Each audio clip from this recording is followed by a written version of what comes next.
அன்பு தேவ பிள்ளைகளை ஆண்டவராகிய இயேசுவின் நாமத்தினாலே உங்களை அன்போடு வாழ்த்துகின்றேன். பக்தனாகிய யோபுவினுடைய வாழ்க்கையிலிருந்து சில காரியங்களை நாம் கற்றுக்கொள்ள பரிசுத்த ஆவியானவர் உதவி செய்வாராக. எல்லாவற்றையும் இழந்து நிற்கிற யோபு, அதாவது தன்னுடைய ஆஸ்திகளையும் பிள்ளைகளையும் தன்னுடைய சரீரத்திலே சுகத்தையும் இழந்து நிற்கிற யோபு சொல்லுகின்றார், நன்மையை பெற்ற நான் தீமையை பெற வேண்டாமோ? கர்த்தர் கொடுத்தார், கர்த்தர் எடுத்தார், கர்த்தருடைய நாமத்திற்கு ஸ்தோத்திரம். அவர் சொல்கிற என் மீட்பர் உயிரோடு கூட இருக்கிறார் என்று சொல்லுகின்றார். அதுபோல ஆராய்ந்து முடியாத பெரிய காரியங்களையும் எண்ணி முடியாத அதிசயங்களையும் அவர் செய்கின்றார் என்று சொல்லுகின்றார்.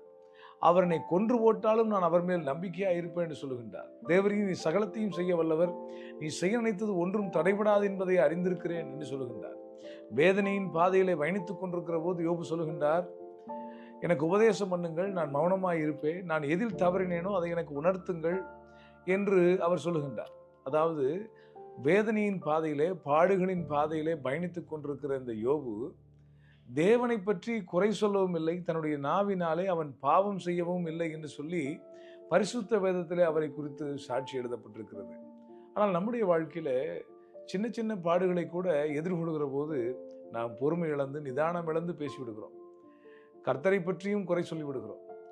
பல நேரங்களில் சுயநீதி பேசுகிறவர்களாக இருக்கின்றோம். நான் கர்த்தருக்காக அதை செய்தேனே, இதை செய்தேனே, வாரம் தவறாமல் ஆலயத்திற்கு சென்று வந்தேனே, காணிக்கைகளை கொடுத்தேனே, ஊழியங்களிலே ஈடுபட்டேனே, என்னுடைய வாழ்க்கையிலே கர்த்தர் ஏன் இதை அனுமதித்தார் என்பது போல பல கேள்விகளை எழுப்பி விடுகிறோம். ஆனால் நாம் நினைவு கூற வேண்டிய முக்கியமான ஒரு வசனம் என்னவென்று சொன்னால், நம்முடைய நீதி எல்லாம் அழுக்கான கந்தை என்று சொல்லப்பட்டிருக்கிறது. அதாவது நாம் எத்தனை நீதிகளை செய்தாலும், எவ்வளவு பரிசுத்தமாய் வாழ்ந்தாலும், அவருடைய பரிசுத்தத்தோடு அவருடைய நீதியோடு ஒப்பிட்டு பார்ப்போம் என்று சொன்னால் அவைகளெல்லாம் ஒரு பொருட்டே அல்ல. நமக்காக கர்த்தர் என்ன செய்தார் என்பதையும் நாம் கர்த்தருக்காக என்ன செய்து கொண்டிருக்கிறோம் என்பதையும் ஒப்பிட்டு பார்க்கவே முடியாது.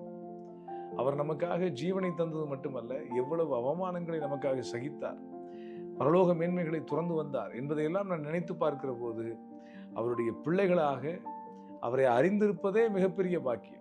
ஆகவே இந்த நாளில் உங்களோடு பகிர்ந்து கொள்ளக்கூடிய காரியம் என்னவென்று சொன்னால், எந்த நிலையில் நீங்கள் பயணித்தாலும் உங்கள் நாவின் தாறுமாறுகளுக்கு உங்களை விலக்கி காத்துக்கொள்ளுங்கள். கர்த்தரை பற்றி பேசும்போது நிதானமாக பேச கர்த்தர் கிருபை தருவாராக. God bless you.